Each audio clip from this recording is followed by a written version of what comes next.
Hi and welcome to PHAN TV. This evening we get to interview Curtis Cruickshank, newly signed head coach for the Peterborough Phantoms, in the first interview of the 2010-2011 season. Okay. Curtis, coming back to the start of your career really, when did you first start playing? When I was a kid. Obviously I'm from Canada and that's the biggest thing that we have at home. So I was very young, I had an older brother, and we both kind of played in our backyard in a rink. Cool. Now, when you first started playing, who were your early influences, who were your biggest influences when you were young?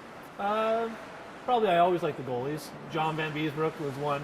Most people probably won't know that name, but him, maybe Ron Hextall, a little angry. Of course, Wayne Gretzky, you know, back when I was a kid. I'm dating myself here, but those guys. Okay, cool. Now, once you'd actually played in North America for a while, you made the move over to the UK and you made the debut with Basingstoke Bison. How did that come about? I just kind of finished, you know, a couple of years in the minor system. Obviously, you know, I was with an NHL team for a while and then kind of filtered down and played in the junior system, well, the minor system, I guess, and just opportunity came up where I could travel and play the game I love, and I thought it was a good opportunity to come across. Cool. And so then you made the switch from the minors up to the British Elite League. How did you find the difference between the two leagues? It was night and day. It was, my first year over here was very amateur, very suspect at best, I guess you'd say. Whereas at home, it's a job, it's a system. You know what I mean? It's run right from the top, right down. It's a real business, and you know the professionalism over here was lacking a little bit first. But obviously, at Basingstoke Club, it was a little different than it was, say, at Nottingham Panthers. So it was an eye opener. All right, cool. Now you say there that it changed a bit as you went along. I mean, what were the kind of differences you noticed most? I think over here it's obviously it's reaching, I guess, towards this pinnacle where every team is competitive, every team is solid, and they all have their money base now. You're not going to have a team folding throughout the year. I think over here it's turned into a business. They've realized that it can be maybe not profitable, but they can make it a lasting league, and I think that's obviously what everyone wants over here, is to have an elite league around or an EPL around for as long, for the kids to have something to strive for. Cool.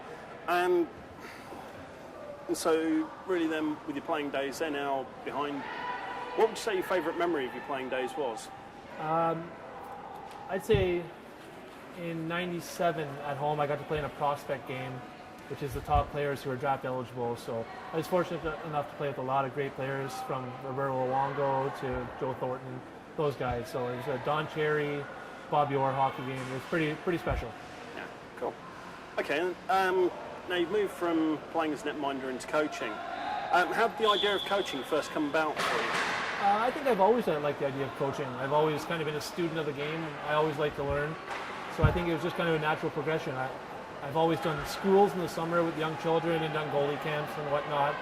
And I like the idea of teaching young children, you know, maybe that there's fun in the game. Right now I think it's a little bit too, at the younger levels, it's obviously at our level it is a job and it's a business, but the younger levels, kids need to realize that, you know, I played because I liked it, not because, you know, mom and dad thought I could make a career out of it. It was because I had a good time in doing it, and I think that's what we need to get back to. I see young children saying, you know, I'm on the third line and they're 10 years old. Well, there's no such thing as a third line at 10-year-old, you know what I mean? And I think we need to bring the fun back in the game for these kids, and I think I have a lot to offer that way.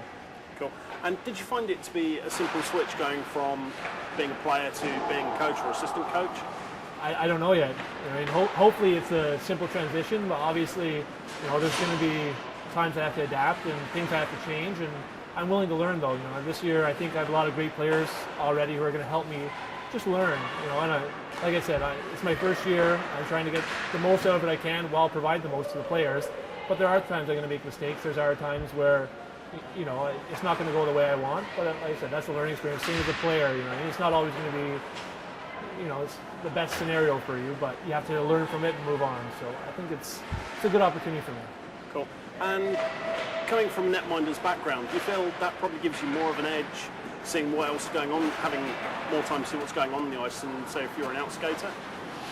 I think so. I think it's just a different perspective. I think, like you say, I'm more of a student of the game, back there watching the game as opposed to being involved in it, but then I don't have the same reference to draw on as a player would with how he's going to get attacked in a certain situation or how much time he actually has. So that's something that I'm going to try and learn from the players as to in what situation, what is the best, what can their ability allow them to do. And I think that as a goalie, I see what I want them to do, but it doesn't always suit the player the best. So I have to learn what they can and can't do.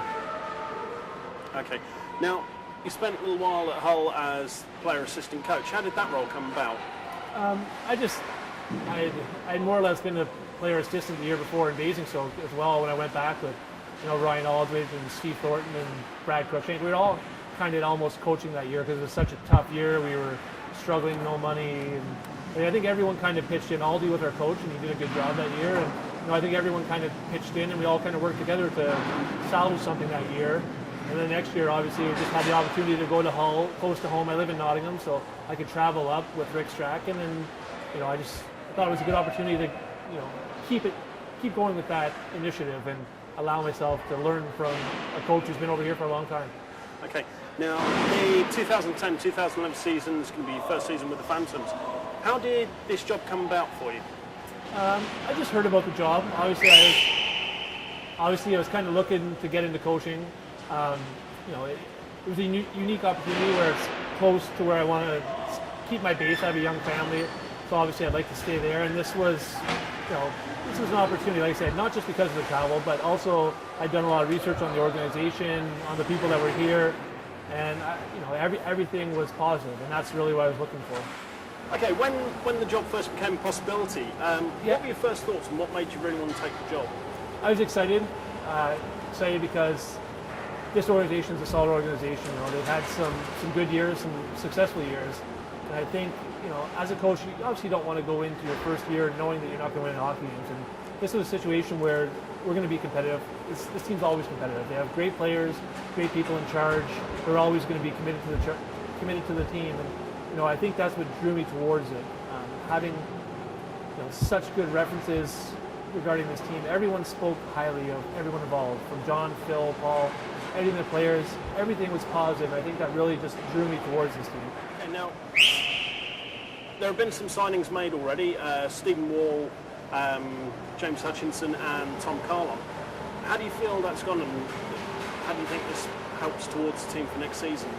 I think there are definitely three key players. I think that, in Wally we have one of the best goalies in the league, and my philosophy is always get great people, and with great people comes good hockey players and a winning mentality.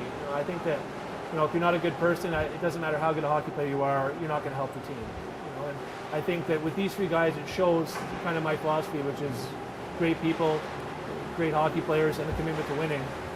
I think you're going to see with a lot of the signings that I try and get done here that's what I want. I want good people. I want to have a great room. I think the organization's great, and I think we just need to follow that through. Obviously, I want to get guys to do a certain role and be competitive, but with the three guys we already have, with Hutchie returning, he was a stud here back in the when you guys won the three-peat. I think that he brings back a winning mentality. He's going to be relied on a lot. He's a great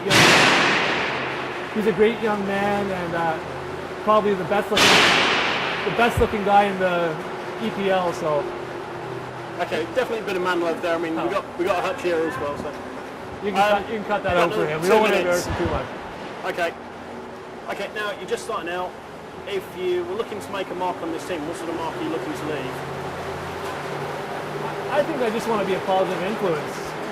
Obviously, I'd like to be successful. I'd like to win trophies. I like to do that, but I think for the most part, it's for me to learn and help the guys learn.